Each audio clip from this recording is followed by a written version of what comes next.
around the table and individually talk to people, see what you're all up to. If your volume level's up too high, I might ask you to turn it down.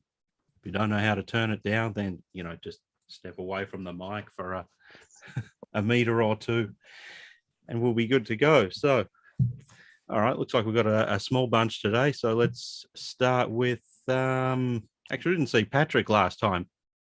Patrick Bureau, how you going, mate? You're on mute. Turn off your mute. There he is. There we go. Damn, I clicked it 3 times. Hello, everybody. Hello. How's it going? Is it cold in Australia, Maverick? Because it's hot. Down here. Well, it is winter. It's officially winter now, but we've got a nice about 17 degrees day today. So yeah, that's winter for us. It's 95 in Texas, so yay. Beautiful. Well, I've got a follow-up. I didn't see you last time, so you probably don't remember this, but I have a follow-up on the floppy 80. I've been dragging my butt and fighting to get all the parts. It's a fascinating to do when you've never done it before, to get all the little parts for the device that won't show up on this thing. Hey, look at that. No. I guess Impacted by the global chip shortage as well, Patrick. Oh yeah, it's simple parts don't show up at all. Use the SD card reader, for example. I can't get this to work. Hold on, let me turn off the stupid background. Yeah, it's been difficult with the various parts to get. It's been a little bit of a pain in the butt to get some, and some took weeks. Mouser, or I had to use like 5 different suppliers to get. Yeah. All my suppliers are out of well, not too many of the chips that I use. I can get them from alternate sources, but whereas I prefer Mouser or DigiKey because you've got pretty consistent delivery times.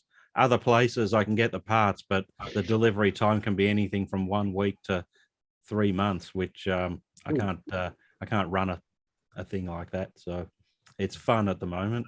That's the best way to put it. Yeah, I know.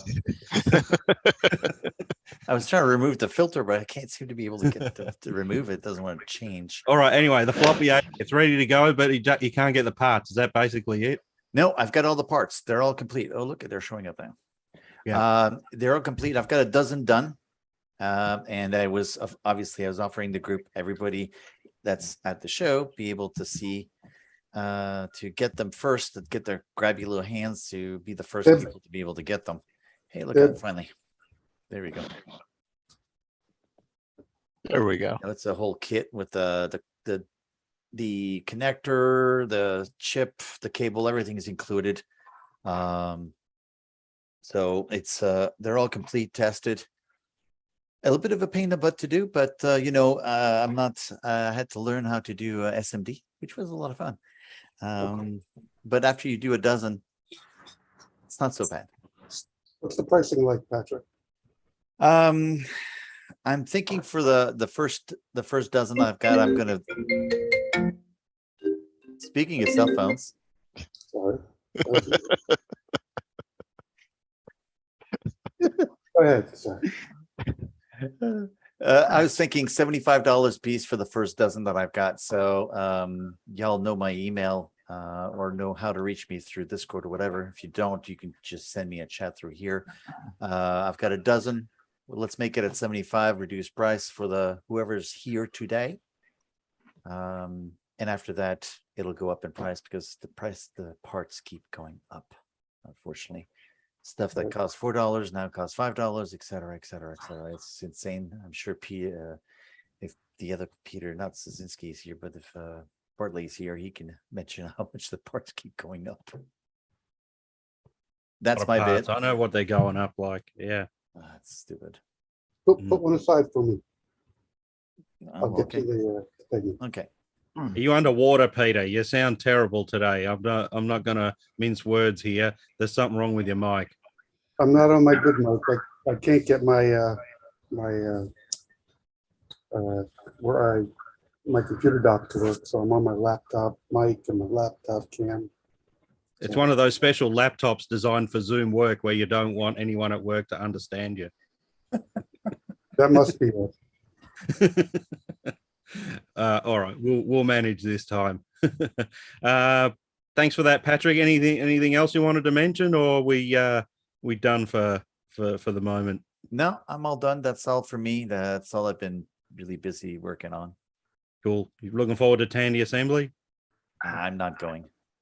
Oh, Oh, that's very defeatist of you, but I'm sure you've got reasons. I can't afford it this year. Okay. No worries. Thanks for that, Patrick, and thanks for joining us this month. All right, Peter Phillips. Hello there. How's my volume today? It's good. Good.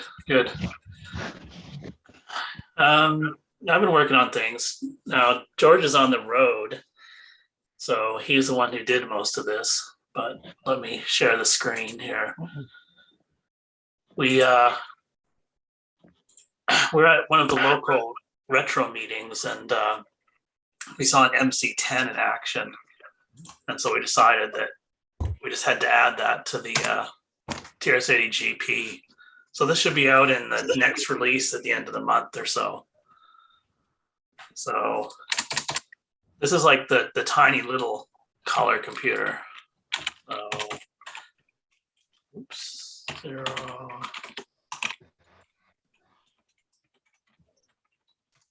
It's got its like multicolor graphics.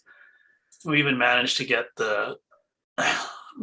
most of the emulators have a soft keyboard, and so this one we tricked it up a little bit so it looks kind of like what the original is. So if you hit I guess if you hit Shift D, then you get a graphics character, or F, or so on.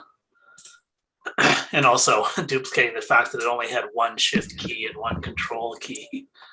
Yeah, that was big of you. You couldn't enhance its keyboard to make it useful. Yeah, it came out in a funny error of kind of reducing costs. Yeah, and at least this is a game that we saw that we thought was pretty good. Someone did a Pac-Man in 2006, so I guess Greg Dion.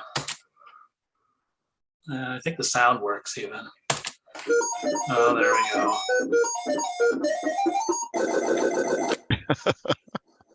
it's actually impressive. My experiences with the MC10 are it's best described as a little underwhelming. Yeah, I think actually if there's who's it, Gary, he does a lot of prolific programming. Yeah, he does a lot of conversions, and I'm pretty impressed by what the ones I've seen. It's like he managed to make really good games out of in the pretty tiny basic. So yeah, that's most of what we've been working on. I think George did most of this. Is that the processor is kind of like the 6800 that's in the electric crayon, but it's got a few more instructions. So he kind of like quickly graphed those on and got the graphics to work and things and the sound. So that's about all we've been up to. That's good. That's a nice little fun addition to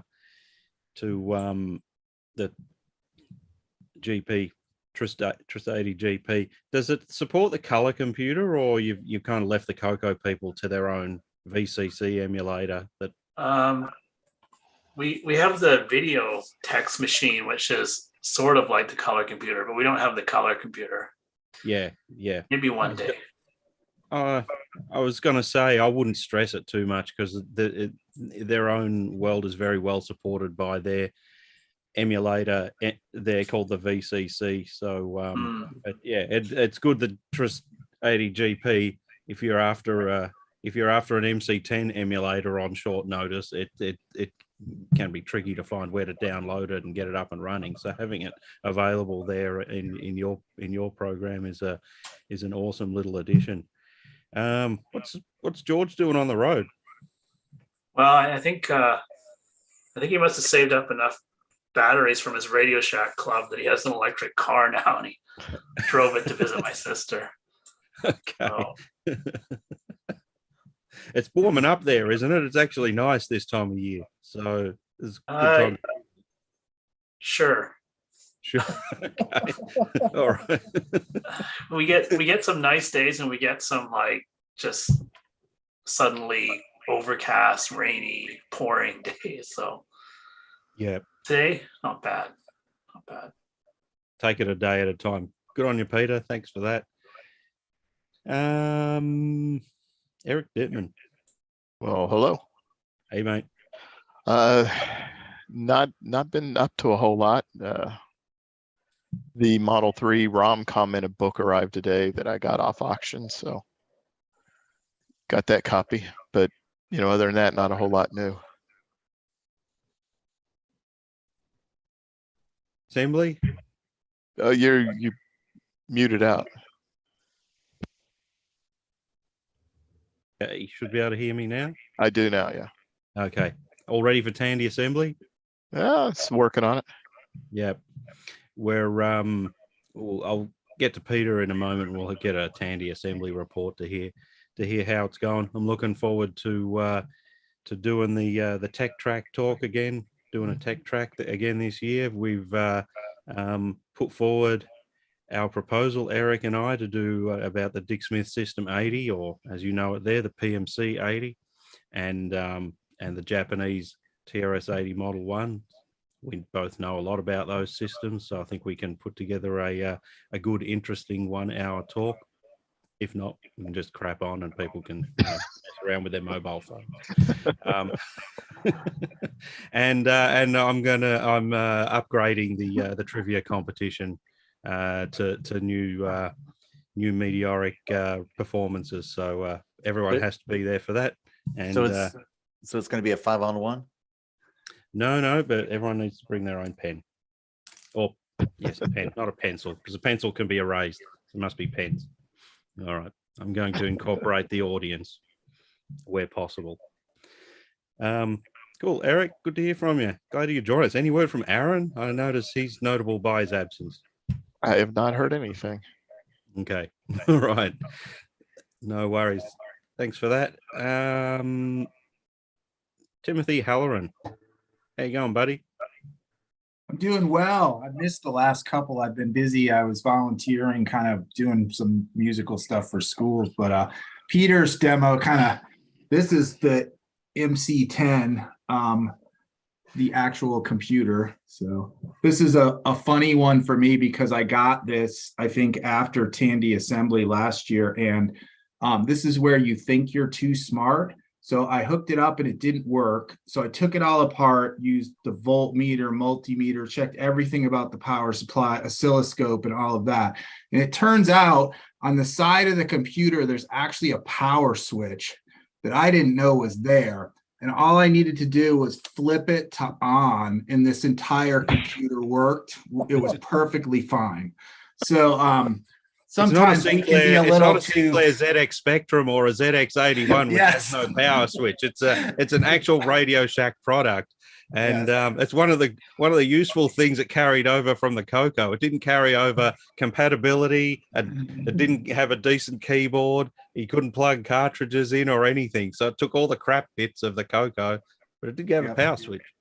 Yeah, so this thing works great once I figured out where the power switch was, but that was kind of funny. But in the other things, I've been kind of getting back up to speed. I was doing some stuff with Model 1s, and I was Vernon was able to send me his Fred that was having trouble, and I was able to fix it and mail it back to him. So hopefully he's unblocked with his work. But very excited about Tandy assembly. Looking forward to going and seeing as many folks as they can get there. It'll be exciting.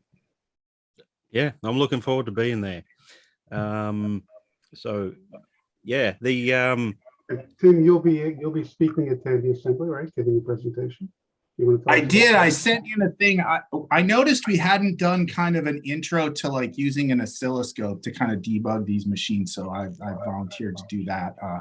I That figure is a I'm good probably idea. That is a good idea. the least qualified person in the room to do this, but I'm hoping I can help other people that have never ever done that, because I've learned a lot from many folks on this call about how to do this, and it definitely can help when you're trying to figure out what's wrong with one of these older things, especially model ones. That's where I use it the most. Yep.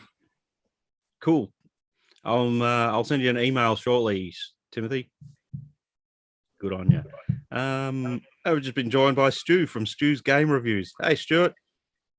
Hey man, we try like last time I said you made me last. This time, Yeah, I know. I'm not putting you. Yeah, I do listen to people's, comments and criticisms. So as soon as I saw you here, you actually, if you'd been here at the beginning, I would have put you on first. But I I put you in appreciate as it. I soon couldn't as you find the get here. link. I couldn't find the link. Peter sent it out a few days early this time. I was like, "Where is that link?" So, I'm doing well. Actually hoping to stream some TRS-80 stuff tonight. Been spending a bunch of time going through Ira's site and finding a bunch of stuff that's been undumped, both games and utilities. So I've been sending a bunch of utilities that I have like just cassettes that I found lying around, like even like this one, like T-Short, like he had it, but he didn't have this version. So I sent him, the dump of that and a bunch of other things I've just been finding. This big system software stuff here, a couple of these tapes. Oops. So anyway, I'm working through those, and then for the games, I found that Alien Attack Force that I put on Facebook last week, and then I sent in the dump as well. Though the game was really really bad. It was like probably the worst Space Invaders clone I've ever played, with TRS-80 or otherwise. But I guess you can't all be winners, and I have a few more like that. Actually, it's funny because this game Battleground from Instant Software, also I have a loose tape for it, and I was another undubbed game, and I was gonna play that one, but then someone posted on eBay actually a full boxed copy with the instructions and everything, and it's a complicated like war simulation. I was able to win that copy, and I'm waiting for it to get here, and then I'm gonna actually have the full box one to with the instructions and everything. So that'll be pretty cool. And then if anybody wants the loose tape, they can have that. But yeah, still chugging through some stuff and have a few things I want to open up, like this thing here. It's not. I mean, it's not like the game itself is probably like the most basic game in the world, but it's sealed and all that, and it's pretty cool. So I want to probably open that up and try it out and do that stuff. So yeah, keep on chugging through my library basically and acquiring new stuff while I can, where I can, because it's very hard to find, as you all know. But if someone posts TRS-80 game anywhere that I see, I try to get it if it's not like outrageously expensive or whatnot. So that's what I've been working on. Hey, Stu. So you saw my comment about like announcing when you're going to do your gameplays, like. Say it again, Peter. Your audio is not coming through so well for me. Oh man, can you hear me now? Is this better? Yeah, a little better. A little better. Wait, let me make sure I have the right mic here. Okay. So I sent a comment to you on Facebook, and you responded about giving a little bit more notice when you start your. Yeah. Like Stu sends out the notice like 10 minutes before he's about to jump on. I'm still trying to figure it out, because the thing is, I sort of know what I'm gonna stream, but then like I have a wife and kids, and like things end up happening, and then like if I say I'm gonna post start, let's say 10 p.m. or whatever, it may not be 10 p.m., maybe 11 p.m. Then people get annoyed. So trying to balance between the notice and actually doing what I say I'm gonna do it. I gotta figure that out still. I'm still working on that. By the way, Bobby, I really like your background, just for the record. So side point there, but I'm working on that, Pierre. I will try. I promise. Appreciate it, because I'd like to join in on more, but man, I see them like the next day. Yeah, and I know. I'm working on it. Cool. Thanks for that, Stuart. Thanks for joining us. Thanks, and when's the man. next? When do you reckon the next video will be? That's the thing. coming out? It might be tonight, but it probably at this rate, it'd probably be more like tomorrow. Is more likely. But we'll see. I got to figure this out for Peter, so I can make sure he gets invited. Yeah. Hey, Stu. Hey, Patrick. I've picked up a bunch of cassette games that you can have for me. They're not the latest and greatest, but send me a PM on the chat there, and I'll give you a listing what it is. You can have them for like good shipping, whatever. Yeah, absolutely. It's funny you say they're not the latest and the greatest. Like, how could they be the latest and the greatest? They're TRS-80 tapes. I meant most of them are prepackaged. They're complete with books and all that. Oh, awesome. Awesome. All right, man. I definitely will send you a PM. Thank you. Okay. Stuart, do you like it when you find something that's really particularly crap? You know, and it's like you say, this is next level crapulence. Do you actually put a smile on your face and sort of go, so yeah, geez. I have a thing for text adventures. So like text adventures, if they're bad, there's no realistic thing as too bad of a text adventure because it'll be so bad you'll enjoy it. You know what I mean? Yeah. But, like, I played the Alien Attack Force was like basically unplayable. I mean, there was multiple difficulty levels. On the lowest difficulty level, it was not fun.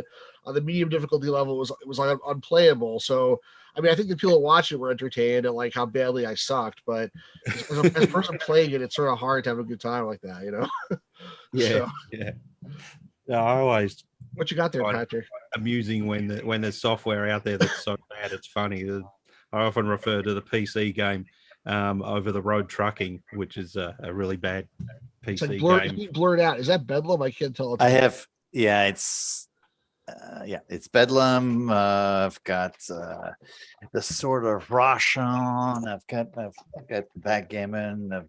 It's all cassette stuff that I will not use, so I can ship all that to you. Defense Command, Stellar Escort on the box set. Oh, awesome. Uh, Awesome. You know, I'll listen if there's anything I don't have, I'll let you know. Like, I don't want to take your stuff if I have copies of it already, but yeah, no, I appreciate the offer, man. Thank you very much. Okay. Cool. Thanks, Stu. Let's see. Vernon, how you going, mate? You blow up your Fred again yet? Oh, no. Thanks to Tim Howland, I now have a Fred no matter one. How cool is that? Yeah, we work together as a team, and I didn't want it shipped all the way back to Australia to get fixed, so I called in my main man Tim to the rescue. Yes. I was the remote hands for the repair operation. So I've been cleaning up Fred, I have to set it up on a real Model 3. And once I do that, I'm done. Cool. What else you working on, Vernon? That's it. That's it. Looking forward to Tandy Assembly. We are. Yep. We still want you to attend, and we want you to. I'm definitely going to be there because what Tim said he's going to demonstrate, I definitely want to see that. Cool. Okay. And we'd like you to talk as well. Oh. Yeah. I'm doing Peter Satinsky's job for him. We've got to start getting some speakers there, and you know, people can only listen to my annoying accent for so long, so we need other people. A presentation on multi-DOS would be incredible. Yeah, the history of multi-DOS in an hour. That would be great. Yep. It'd practically write itself, Vernon, I think.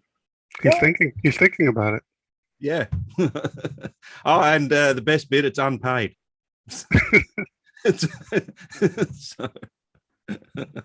we're all unpaid. It's pro bono. All right. Not a problem. Thanks for joining us, Vernon. I'm putting you on the spot there. But it'll be good to finally meet you, that's for sure. If you want me to do that, I can do that. Piece of cake.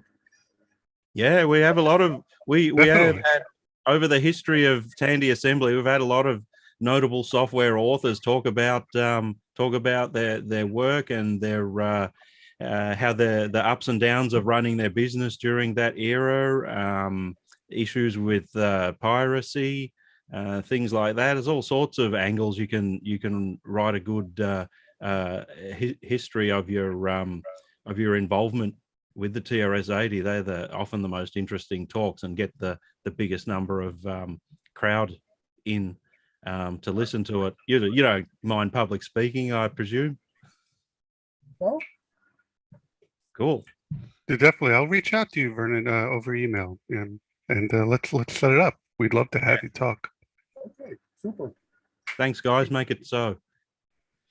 All right, some new people. Leon Heller. Hey, mate. First time viewer. I'm in the UK. Ah, okay.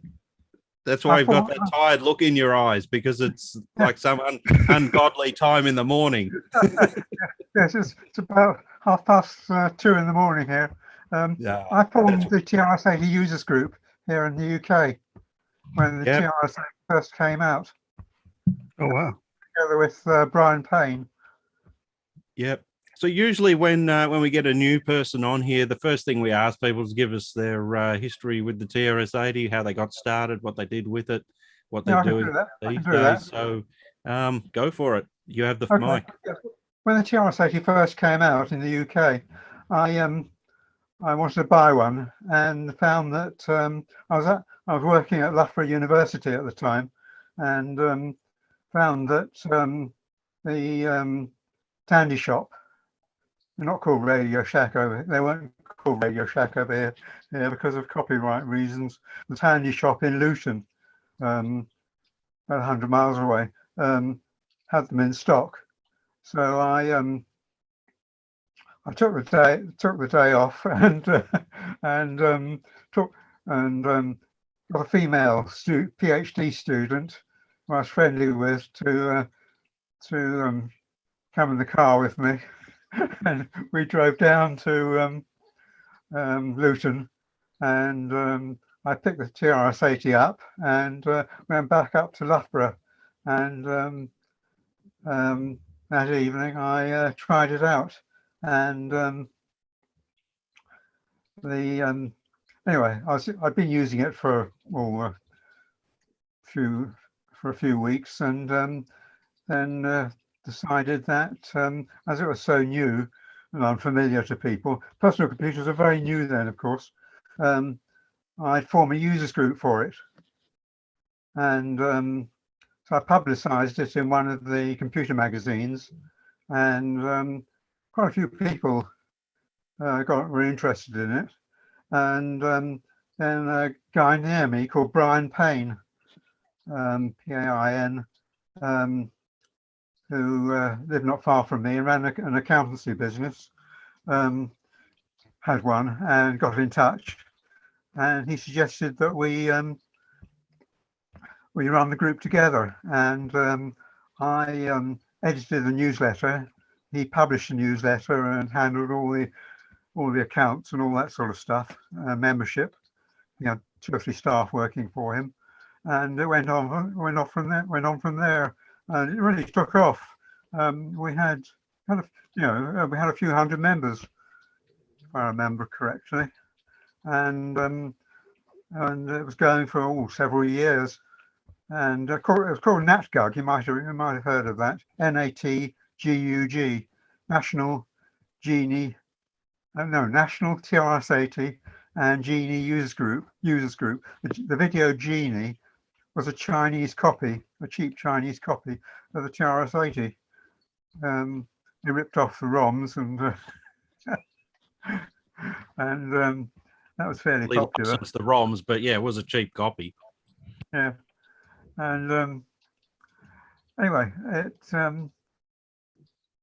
was going strong for several years, and then I started to lose interest in the TRS-80, and the Sinclair QL came out, and I formed a similar group for the we formed a similar group for the QL called Quanta, QL Users and Tinkerers Association. And we ran the 2 in parallel, in fact, for several years, and then the members decided they wanted a change in the officers of the group, so we got voted out at an AGM, and I sort of lost interest in the TRS-80 then. I had a Model 1 and a Model 2. And I used to run CPM on the Model 2, edited the newsletter on it, and fast forward 30, 40 years to now, and I noticed Dusty Miller had formed. It was still running the group, and got in touch with him, and he sort of made me an honorary member of the group. And I get all the emails to the group, access to the newsletter and so on. And a few days ago, he sent an email round publicising this Zoom meeting, and I thought I'd attend. So that's it, basically. Any questions? You muted, Mav. Good that you could join us. It's always interesting to hear people's history with their systems and in different geographic locations, and for a lot of people at the time, sort of financial limitations. So that's good. I remember what it was like being a poor university student. I wasn't a student. I was working in a research group. Okay, so you just charge the computer to the research group. That's what No, I would do. I paid for it out of my own pocket. Leon, what was the name of the users group? NatGug, NATGUG. Yes. And you published newsletters. Are those newsletters available? Yes, they're all available on the website. I'll get Dusty to John Miller. We call him Dusty, nickname. I'll get on Dusty's site, aren't they? Sorry, they're all on Dusty's site. No. Oh, yeah, that's right. They are, I think. If any of you have got Dusty's website details, or you can get hold of them, they are there. Yep, we all do. We all regularly frequent Dusty's site. Well, that was good that you could join us, Leon. Glad you could stay up for the show, and I hope you're enjoying it. Yeah, ham radio is my main activity now, and I'll get on HF and after we've finished here, and see if I can see if the band's improved any. Cool. 73, mate. 73. Yeah, 3. All right, Dusty, how you going? You're muted, Dusty. There we go. Well, it's lovely to see you, Liam. How is it, mate? Yeah, what are we up to? Well, the usual, really. I'm just kicked off the June edition of TRS-80. Thanks to everybody who's contributed so far. We're doing quite well at the minute. I can never refuse anything, as editors are usually in that position. But if you get anything coming to me, if you could get it to me by the end of this coming week, I'm hoping to publish a week today, sort of thing, as a Saturday or a Sunday, early June. Other than that, things are pretty quiet. Unfortunately, I got no further with the Aculab floppy tape, which is ever so disappointing, because I really wanted to get I got 3 main objectives. I want to get electric pencil back, and the Zen editor assembler, and the extended version that Aculab wrote called XBus. But those tapes, I'm getting to the point where I'm wondering if the actual floppy tape machine's playing up. So I'll have a quick word with one of the lads and see if he can check it out for me. But other than that, no, we're tootling along quite nicely, really. How many pages are we up to so far? We've just clicked over 60. That's pretty good for a small yeah. system journal like ours. Yeah. Well, yeah, I mean, when you look, I mean, as Liam was saying, when you look back in the day, NatGug had got over, I think we just clocked 700 members at one point, which for the UK was quite an achievement. Again, it was a monthly newsletter in those days. Well, of course, now it's only quarterly. But so you had a member for every computer that was. So you had a member for every TRS-80 that was sold in the UK. I'm going to say, I bet 50% of all the TAMs sold a member that they joined at some time. Yeah, it was quite remarkable, really. But the biggest problem, as I think they mentioned, was the cost. Over in the States, a Model 1 setup was about $699. When it came over to the UK, it was £699. At that point, the pound to dollar ratio, it was $2.40 to the pound. So there was a big hike in profit. And I remember the very first person I knew who used what was then the latest thing, a credit card. And Leon ordered 16K of RAM from the States, paid with it via his credit card, which was quite revolutionary at the time. And he picked up 16K of RAM for $100 and something. I can't remember the exact amount now, which was roughly about a quarter of the price. It was unbelievable, really. Yeah, I don't know if you remember that, Leon. You upgraded, I think, from 4K to 16K. That's right. Yeah, I did it myself. I think I piggybacked the chips. I can't remember. It was a long time ago. Yeah. But there we go. We were all in the same boat. We waited for 80 micro to come out, which was always a little bit later and stuff like that. But really brilliant days. And I'm so pleased you've got a Tandy assembly going this year. I just wish I could be there with you. Are you going to live stream bits for us, man? For us, Paul, Brits? Yep, we're going to live stream again, just like we did last year. Yeah, I usually pick them up on YouTube afterwards because the time limit. Once I don't mind once in a while coming at 2 o'clock in the morning. I'm getting a bit too old to do it regularly. That's great. Thanks for that, Dusty. Good to hear from you. Let's talk to Peter Casinski. Hey, this mic is better, right? Yes. It's a bit better, yes. I've been having all kinds of tech difficulties today. I don't know what's going on. I'm glad I could start the show. What have I been doing? Okay, well, today I took a trip up to Massachusetts to visit Mike Yetzko. A lot of you people know who Mike was. Mike was a former Tandy Radio Shack engineer, and he's sort of downsizing on some of his stuff, and he let go a lot of Tandy items that he had in his garage. Tandy computers and a bunch of software and manuals. And so I took a truckload of that back home today, got to sort through it. A lot of that stuff is going to end up in the Tandy Assembly auction. So if you're coming to Tandy Assembly, you can bid on it and help support the show. Yeah. Supposedly he had a few items for you, Mav. Do you know what they are? What items?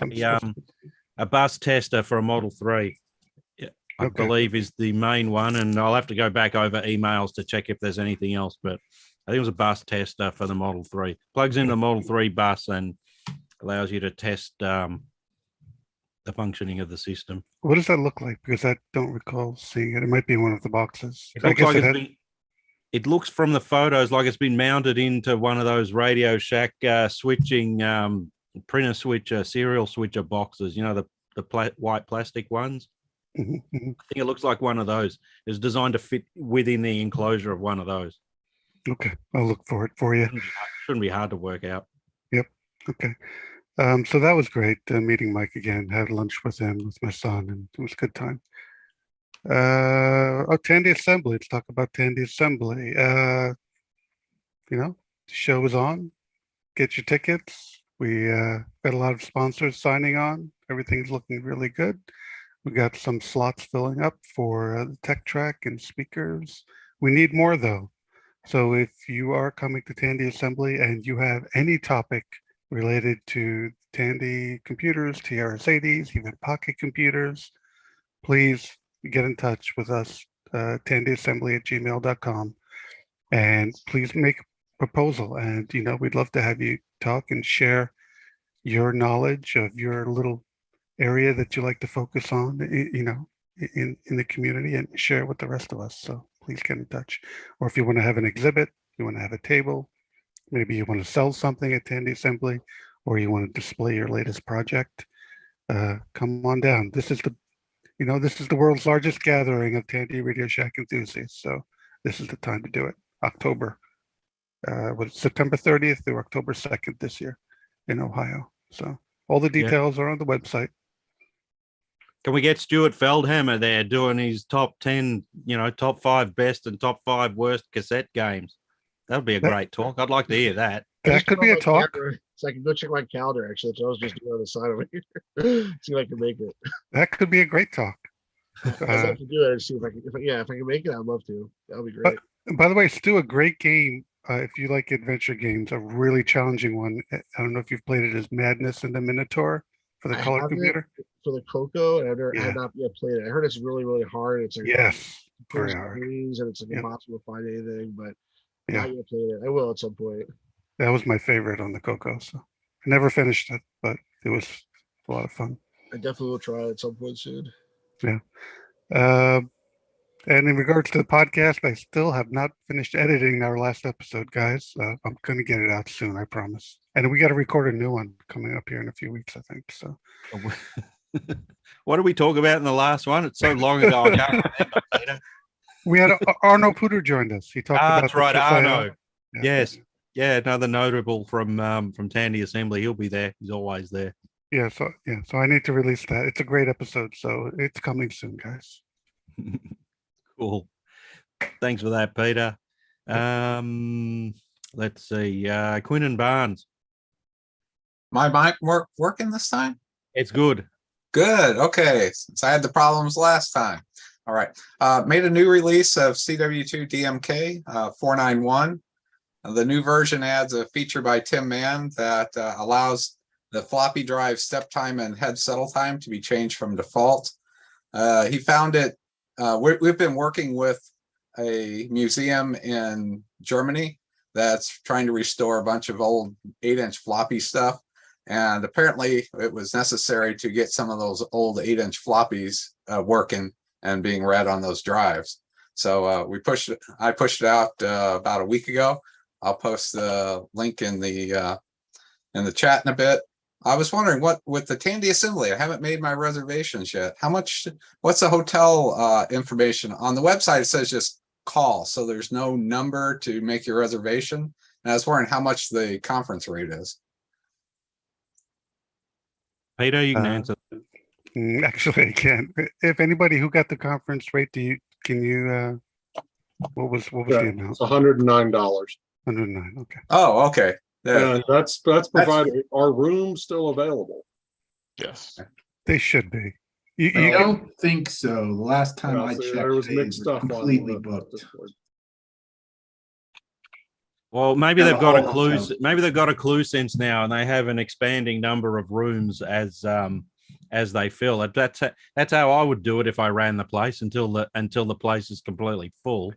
Well, we have a number of rooms blocked off for Tandy Assembly. So if you tell them you're with the Tandy Computer Convention and you talk to them directly at the hotel, you should be able to get a room. I can't imagine they've sold out all those rooms already. It was actually pretty painless, Quinn, and I managed to call them. They even understood me, and and I just googled their numbers.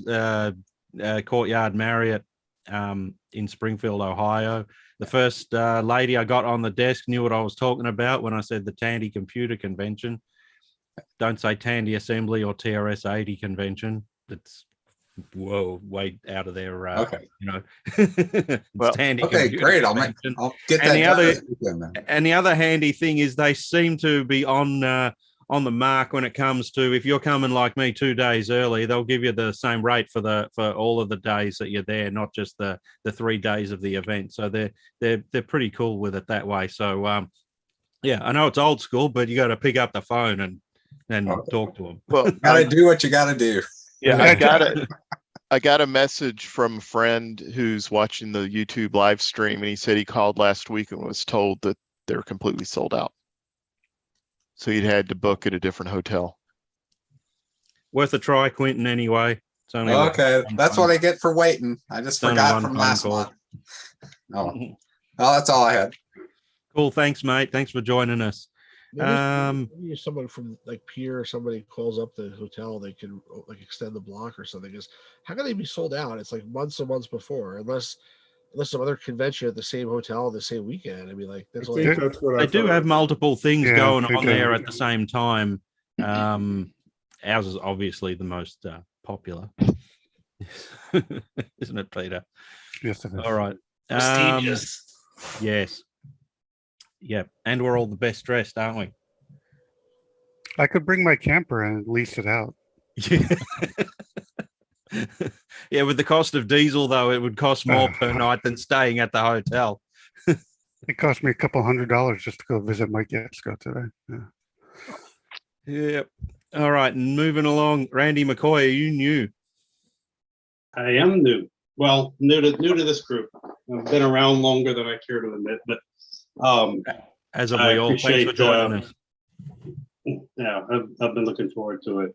Pete got in touch with him and he sent me the invite. So thanks for that, Pete. So let's see, my background. I was 1978 or 79, a science teacher I had in 6th grade. Had a Model 1 Level 2. He was a retired Navy veteran and started teaching. And he brought his computer in and let us start playing with it. And that was my first experience with computers. Started the computer club in one of these books somewhere. I'm in the 6th or 7th grade computer club picture with all the other geeks at that time. Let's see, the school ended up buying one, so we had 2. I got one, it was like Christmas or birthday, about 1980. Eventually got an expansion interface, a line printer 2, tandem disk drive. And I played, it was a game that was being passed around at the time called TRS-80. The science teacher wrote a lunar lander simulator in BASIC. It's kind of fun to play. Keyed in some stuff from 80 microcomputing, printed them out and saved them. I guess my biggest claim to fame with that computer was in 82 or 83, my parents had some friends from Northern Ireland come to stay. He was a psychologist, psychiatrist, I think. And he had come with his wife and their kid, and he had brought a stack of surveys that he had to go through. So his whole plan was just to spend the whole holiday working.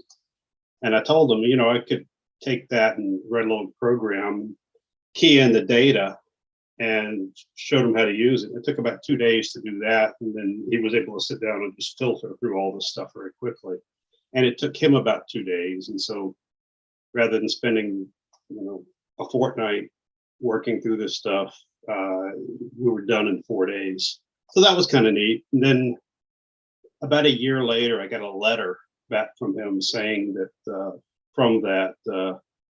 he was able to present his data before Parliament was able to secure some funding for a children's home in Northern Ireland. And that got him involved in politics. And then like years later, I looked him up and he had become a member of Parliament. So my little computer maybe it helped a little bit with that. Let's see. I wrote several little programs myself. I used it until about 84. And I couldn't use it when my dad was watching football, and I'm sure you all know the reason why that would be the case.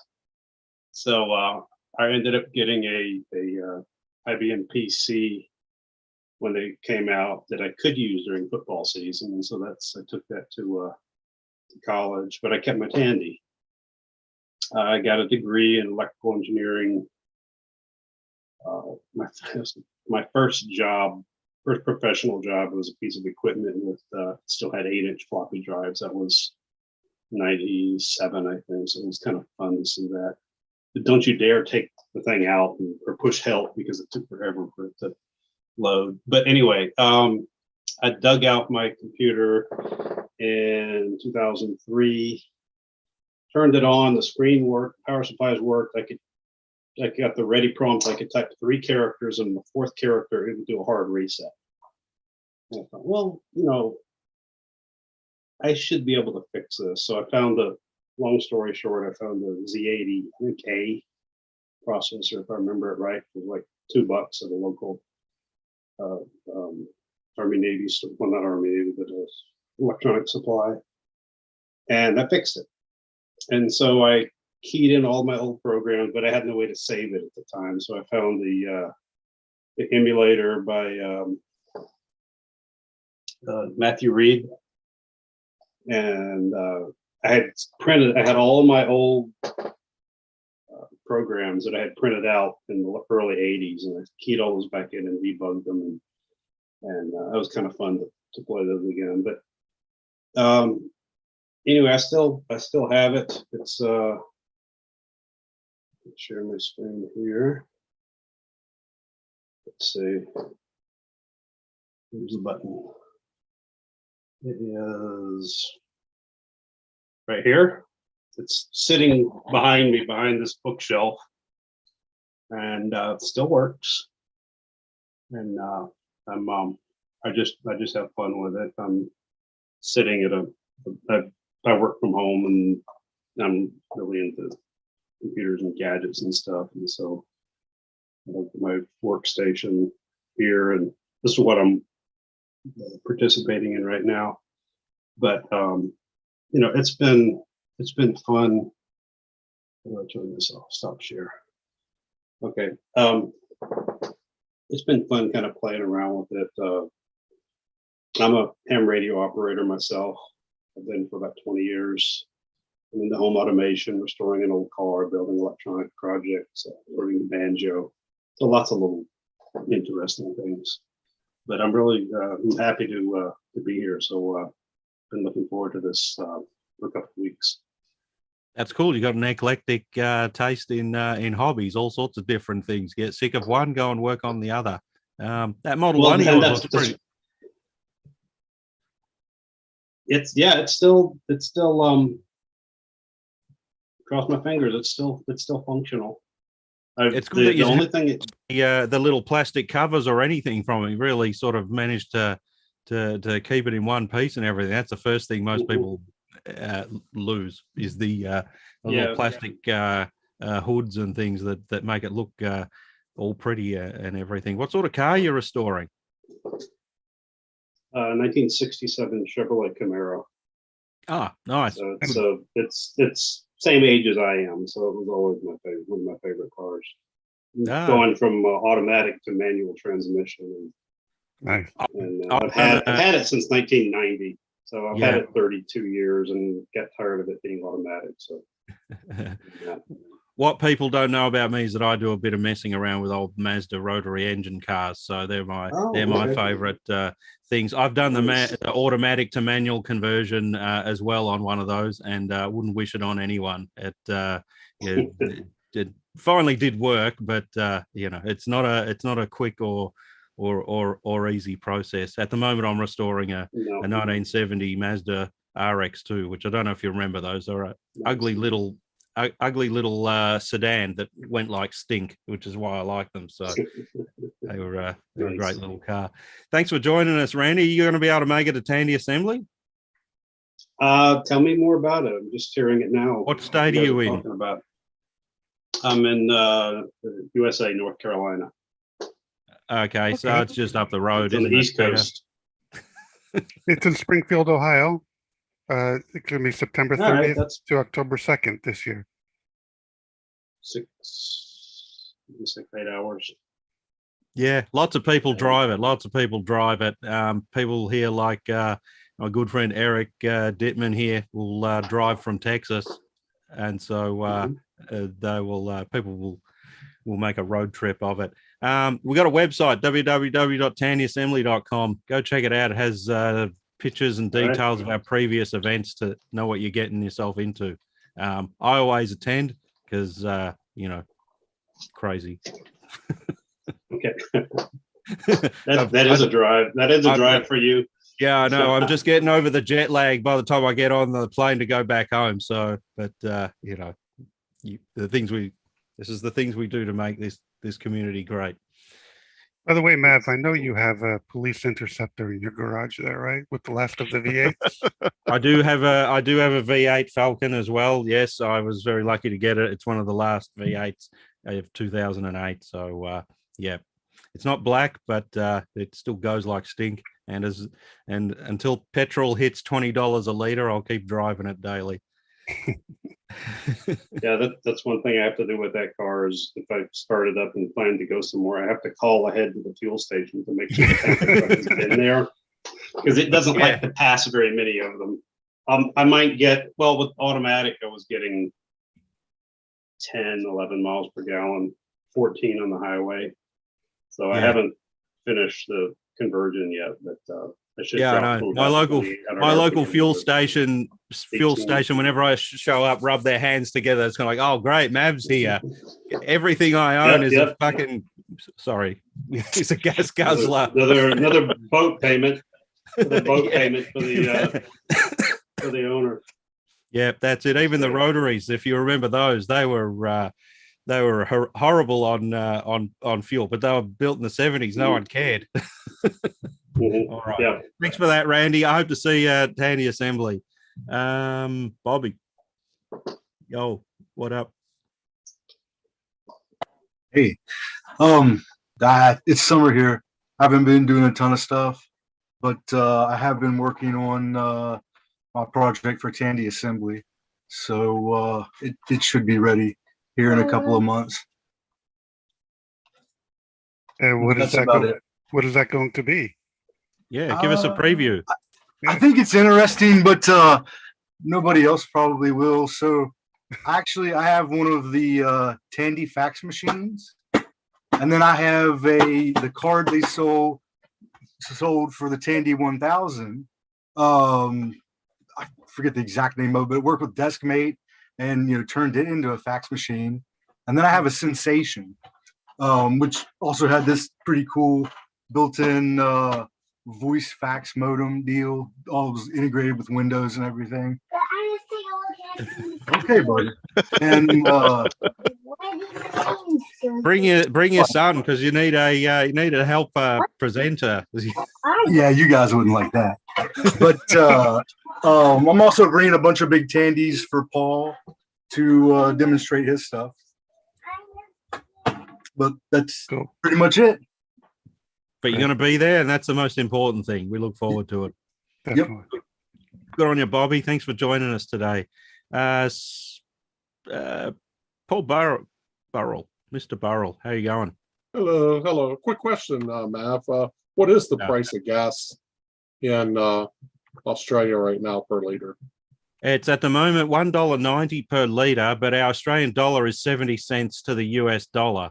Okay. So, and our fuel has been for the last, 3 years or so, hovering around $1.70 a liter. So those of us who like our 8-cylinder cars just kind of wear it. We just like, Okay, so it's about the same prices we're getting right now. Yeah, but people complain about the price of fuel in America, or Australians complain about the price of fuel in America. But I say if you sit and do the conversion and everything, it is roughly the same. And we here do a lot more kilometers than you guys do. Long distances, big thing here in. Depends on where you live. I think Bobby would argue that one. We don't do any kilometers here. Yeah. Okay. We do miles. I live in a very rural area. I'm 40 minutes from the closest Walmart, which is saying something. Yeah. So, so having said that, my Falcon GT, which has the American Mustang engine in it, it's got the 6-speed stick. So if I can get that to 120 kilometers an hour on the freeway, I can get a reasonable, probably 20 miles per gallon out of it. So it's pretty good for that bad boy. So yeah. Anyway, enough about cars. This isn't a car thing. What else? No, I was just curious about the price. Because I know Europe is much more. I was just curious if it was that bad in Australia as well. So, okay. So what's going on? I'm headed to Tandy Assembly this year. As Bobby kind of alluded, I've got some things I'm going to be showing. I'm also offered to do a tech talk on modern hardware for the 8-inch products. So I've got 2 or 3 ideas I'm working on. I've got a backup plan that was quick to put together based on the MMU and the memory card I did, but I've got some more advanced ones that I'm trying to finish up. So my next 3 or 4 months are going to be extremely busy trying to finish vetting those out. What else? I got lots of projects I'm working on at this moment. I'm just trying to knock them out one at a time.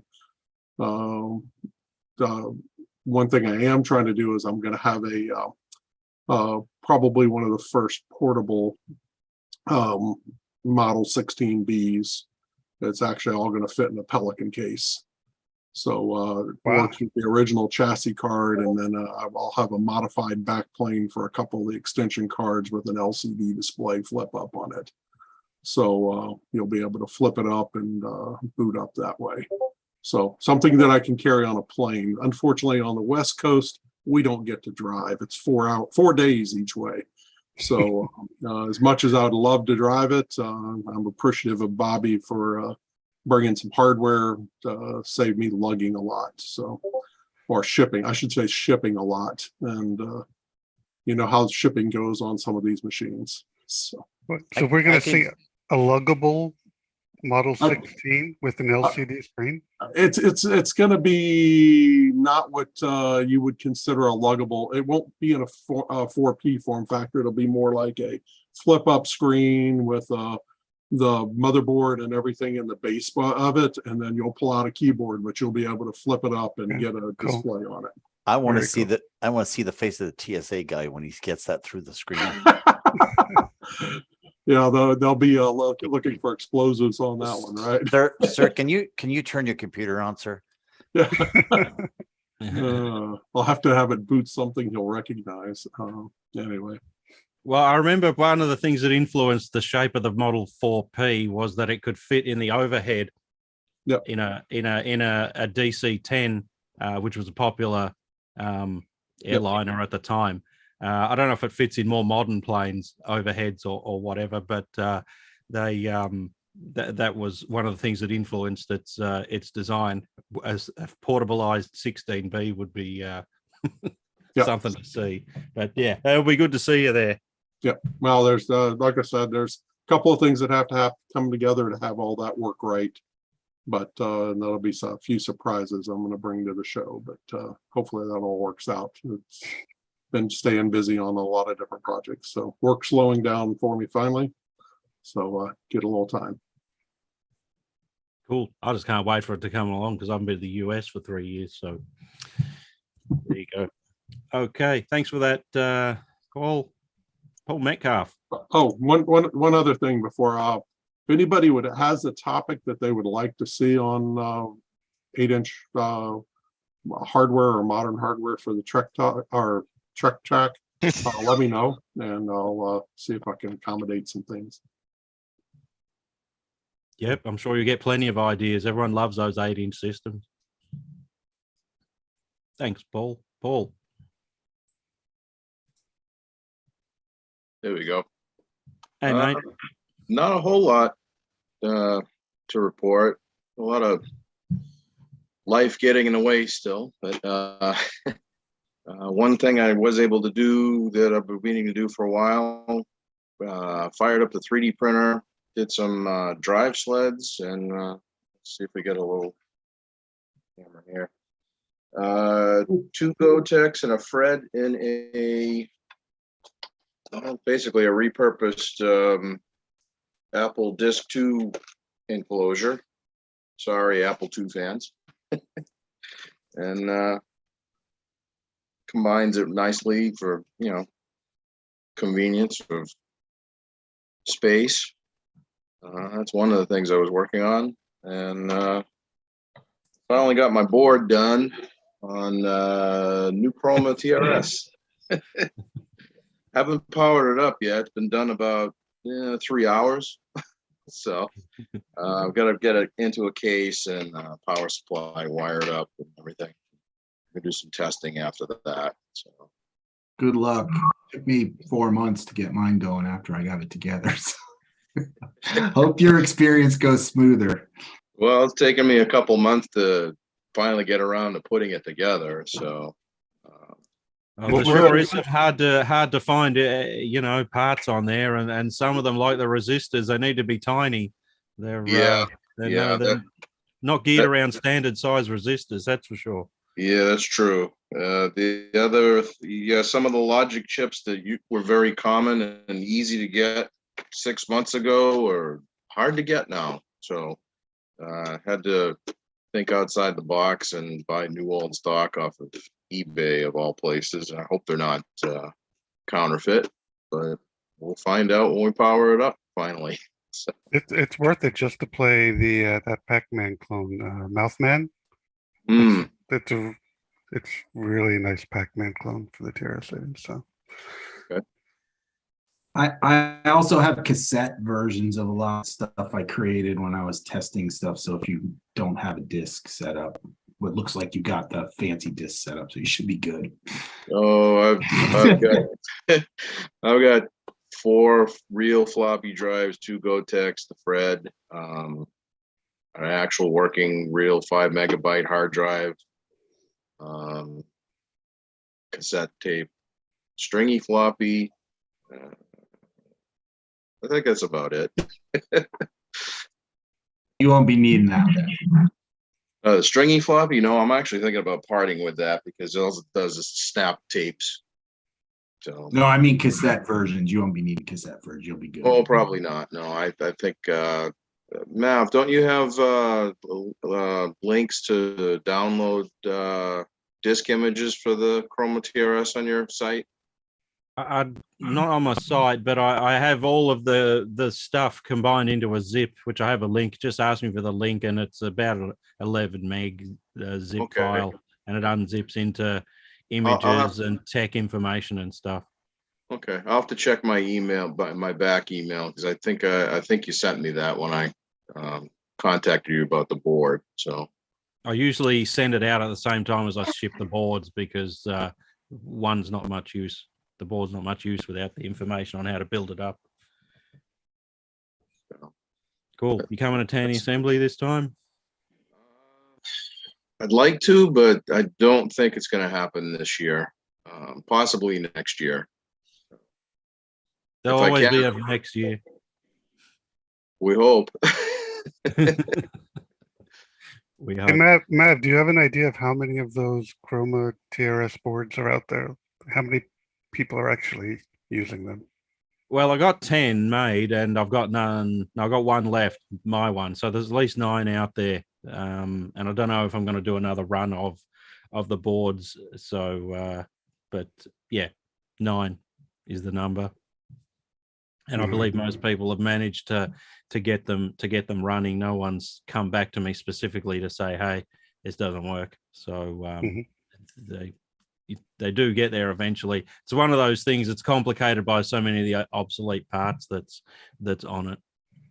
Yeah, I want to write a game for it, but if only 9 people have it, it's that chicken and the egg thing.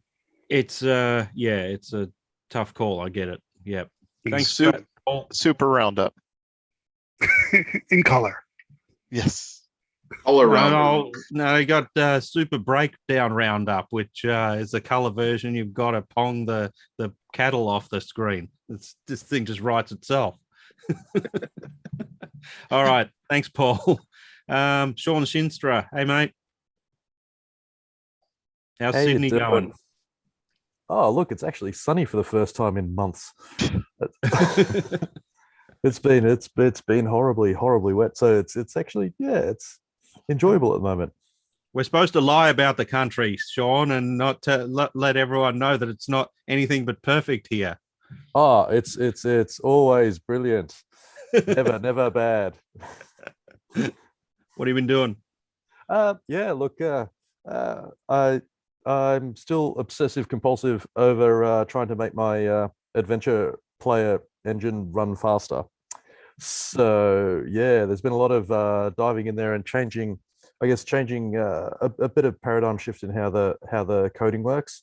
So one of the fun parts for me has been deciding when to use the alt register set, because chucking stuff into the alt registers is faster than pushing it into memory and back out again, or popping it onto stack and back out again. So there's been a lot of hacking in there to get a pretty solid performance boost. So I'm pretty happy with how that's rolling. But I can, well, all of the source code's actually up on GitLab. So yeah, you can sort of see the change and shift in how I've done it there. But yeah, it's definitely got a few games from barely playable into actually enjoyable, especially when running them on the Model 3 version, because playing games that weren't really designed for that system running at 2 megahertz is kind of pushing your luck, but it does actually pay some dividends. So yeah, pretty happy with that. Oh, it's great to see a demo of it at some point as well. Yeah, for sure. Look, I might actually make it easier and just maybe record a couple of little YouTube videos and share those around, because it's probably easier just to see what the performance is like now. It's got to the point where it's surprising which games are playable and how fast, and especially when you start comparing it back to one of the exercises went through was comparing it back to what the original interpreter was doing, how much disk IO that was doing, how much and how slow it was between turns back in the day. If you have a look at the original documentation from Infocom that talks about their later games and how to design a game player for it, their design spec was it should take a couple of seconds per turn, and the minimum spec was 128K.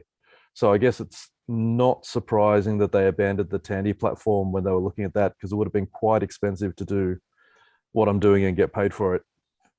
And without the tools, right? So all of the tools I've got between TRS-80 GP, ZMac, some of the other editors, it's so much easier than it would have been back then. So I can't imagine it would have been commercially viable at the time. But yeah, it's certainly able to do a lot more than was previously expected, I guess. Yeah, I remember back in the before times, in the earlier days of Sidtrug, there are some of the guys there were actually actively hacking all of those games. The BBS that was run by Sidtrug at the time had a online playable version of Zork. So the first Zork adventure you could actually join, and then they ran it as kind of a share platform. So if you were a guest on the BBS, you had a limited number of turns you could play in a day. But if you're a paid up member, you got to play for as long as you like. And that involved pulling the original code, disassembling it, and hacking around with it to make it available on an online version, which is, I guess, quite revolutionary then.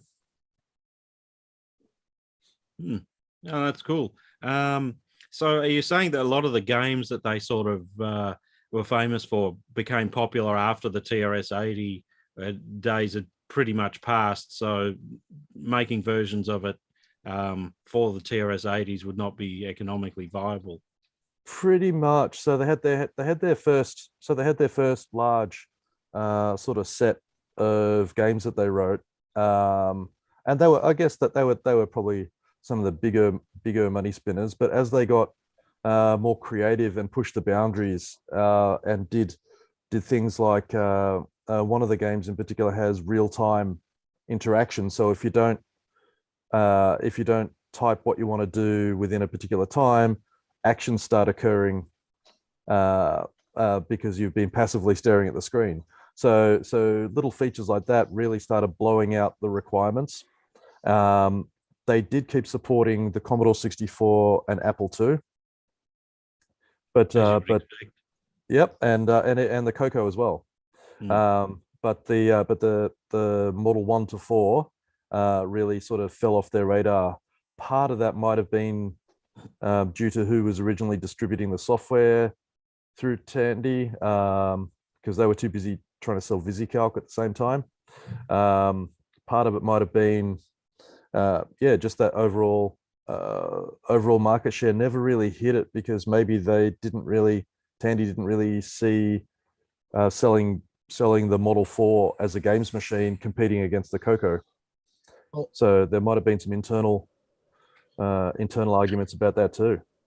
If I'm not mistaken, like those later games, even like on the IBM PC, required 128K. So I mean, the early Model 1's not going to have that. Obviously, the Model 4 could, right? But I mean, I don't think you can do the VisiCalc, because VisiCalc was personal software which originally distributed Zork, but then they parted ways with Infocom like way before that happened. So I'm assuming they just decided when the TRS-80 was no longer viable, and I mean, Radio Shack was probably much more focused at that point on the Tandy 1000 anyway. So I mean, there were games that ran the Tandy 1000. I'm pretty sure. So that had 128K RAM, I believe, right? If I'm not mistaken, I think it did. Yeah. You know better than me. I'm pretty sure it did. Yeah. So the Border Zone was that game we were talking about that ran in real time. A lot of cool stuff. But yeah, even IBM couldn't support it unless you had enough memory. So I'm assuming it was just a memory issue on the TRS-80s. Yeah, and the Model 4 had the 128K option, but it was bank switching, and that's a pain to program, especially if you have a larger program that needs 128K. But they were doing that on the Apple II, presumably had similar issues. So it's true. It was plausible. It was plausible, and that's obviously how I'm doing it. So, and it seems to run absolutely fine. Like it obviously took a lot of effort to get there, but it's fine. So are you sure those later games came out for the Apple II? So look, I'll pop some links around because some of the later Apple IIs had some really interesting versions of those games too. Like it was quite surprising how much Apple got supported. On the topic of your Model 3 mode operation, Sean, can you just put when you get the software to check to see if it's running on a Model 4 and bump up the clock speed? Sorry, what was that? You were talking about the 2 megahertz processing speed of the Model 3. It wouldn't be difficult for the software to or the emulation to check that if it's running on a Model 4 to bump up to the Model 4's clock speed even in Model 3 mode. It's pretty easy to do. Yeah. So I actually split out how I do the Model 4 version in 2 different ways. I've got a 64K version, so it only requires a 64K memory footprint, and I've got 128K that does the bank switching. So the 64K version supports fewer games because it doesn't have the same amount of memory to play around with. So you can't play, for example, Beyond Zork. You can on the 128K version, but because it's not bank switching anything, and all of its internal tracking dynamic memory is all in the same pages, it's faster. So yeah, so you do feel the penalty for the bank switching. Okay, yeah. That's cool. It's always interesting to hear what you're doing with these games and things. You think you're going to make it a Tandy assembly? I was looking to see how feasible that is. Maybe. I'd like to. The price of the airfare scares me still, but yeah, same.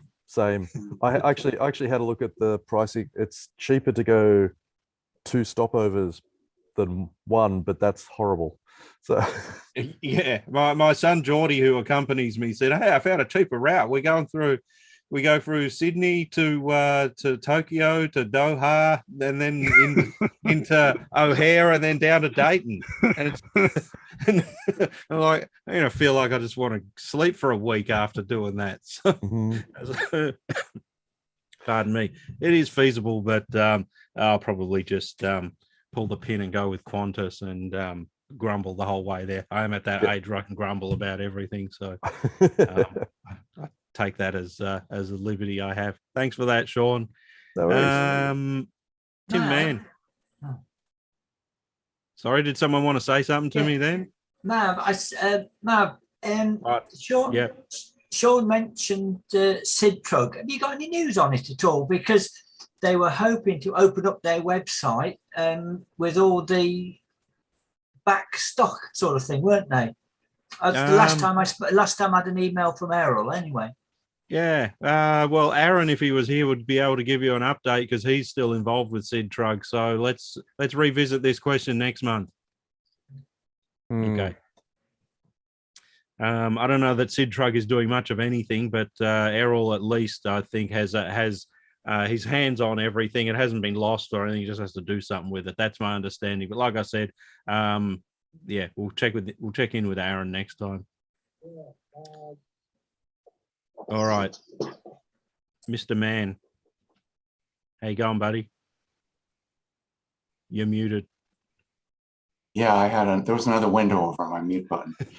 Yeah, Quentin just said that he kind of stole my thunder. I haven't really been doing that much, so I did a little bit more on the Catweasel stuff that I talked about, I think the time before last when I came on, and thanks to Quentin for still, kind of running the project and doing code reviews and doing the release for me. Not really a whole lot to say about it. Well, you can give a little more detail. I just mentioned that it was out and it was for 8-inch drive support for older drives. Yeah, so the very latest thing was that this guy in Germany that I was talking about, who's trying to rescue all these strange disks from these East German computers, he's been working with 8-inch disks, and his 8-inch drive seems to need either a slower step rate or some extra head settling time after it finishes stepping, one or the other, maybe both. So I added a feature that lets him do that. What was happening was every track he tried to read, the first 2 or 3 sectors were always bad, and it always had a retry. And then on the retry, they would usually be okay. So that was easy.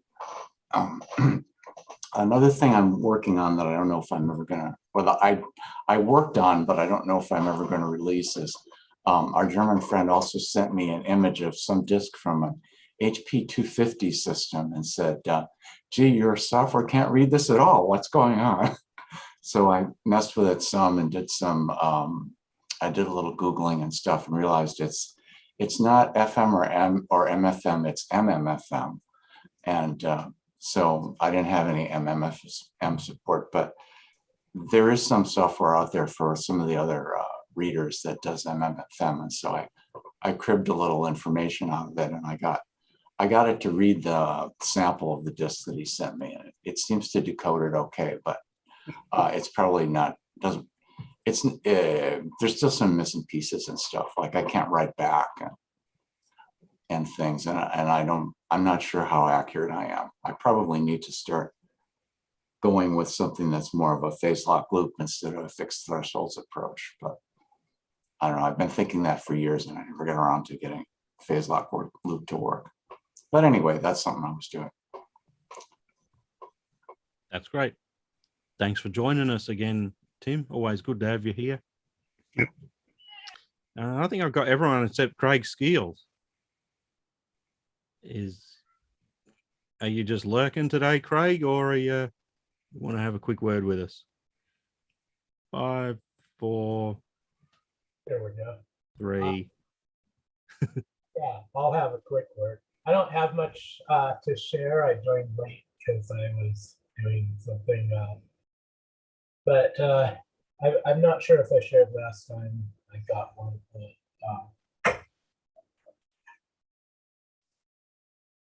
of these, the Fred, and I haven't actually hooked it up. So you haven't hooked it up, but you haven't blown it up either.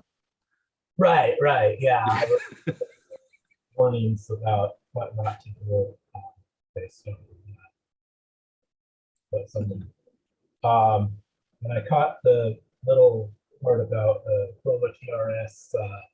If you do another run, I'll probably buy one of those. I don't know how many other people are, missed the first wave of that, but yeah.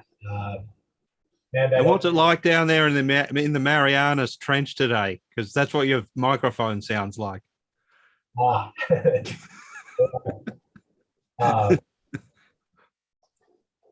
can make out what you're saying, but it's leaves a little to be desired. So what are you? Just repeat what the last thing you said. You got your Fred there, and you've got something else you're working on. Not really working actively on anything. See if this helps with audio, but I'm not sure. No, I don't have. That's okay. Yeah, I moved stuff around for my work computer, and I'm not back together again. So sorry about the audio. Yeah, I've just been busy with my fairly new job. Had it about a month and a half now, and just trying to keep rolling on it. And Cool. Good to hear it. You coming to Tanny Assembly? I don't think so. I've never made it out to one. I think it would be ambitious this year too. And, There'll always be another one the following year. That's the one constant in this community. We'll be there every year. We'll be there every year, and so will I. Cool. Thanks, Craig. Thanks for joining us again. I think that's everyone. Has anyone got any thing they want to mention before we wrap this thing up? Just put your hand up or say my name. Vernon. Yeah, when I was working with my Model 1 that I got to work, I ran into a problem with the ROM. Somehow the address 37E0 peaks through to 17E0. And it just completely baffles me. It's never happened before. I don't know how that occurred.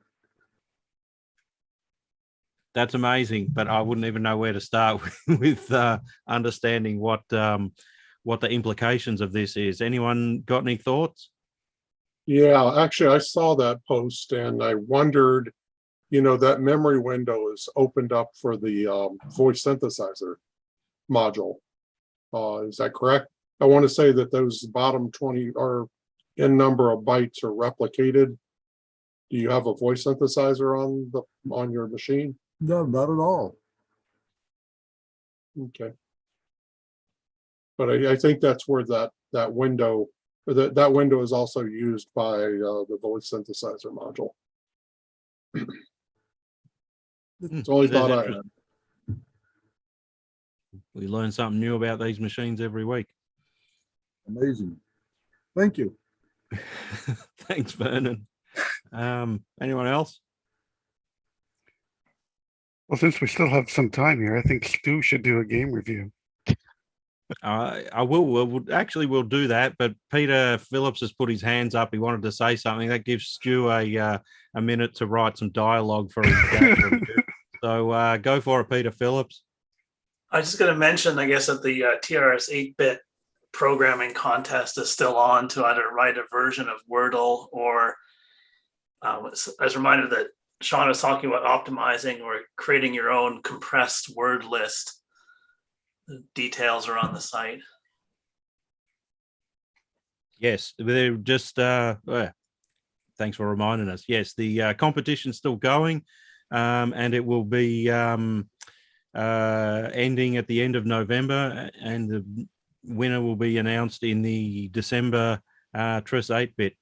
So hopefully everyone is usefully spending their time designing their Wordle clones, and we look forward to seeing them all in December. Thanks for reminding us, Peter. Stuart, you have the floor. What game are you reviewing? I would do one, except if it loads up. You should have told me 5 minutes ago. I would have showed this Battleground game that's undubbed, but by the time I do it, it'll be too late. So you guys are going to have to subscribe to my channel and wait till it comes there, I think. Clickbait. Yes. Okay. No, no worries. Just give us more than five minutes notice. I tried to load on TRS-80 now with the fast loading, and it said basic program too large. So it would be handy. It would be handy, Stuart, to have one ready each month in case we run under time like we are this month. So just sort of bear in mind that we appreciate that stuff. All right, everyone, we're coming up to 1.5 hours, just over 1.5 hours. Good to see everyone. Hope you'll join us next time. I'm going to close this off now. Back back in a month. No, Patrick, do you want to say something, Patrick, or are you just waving goodbye? Just waving goodbye. Oh, okay. Good on you. Yeah, see. All right. Thanks for coming along. Bye, everyone. See you next month. Enjoy. Take care. Bye-bye. Bye-bye, everyone. Bye.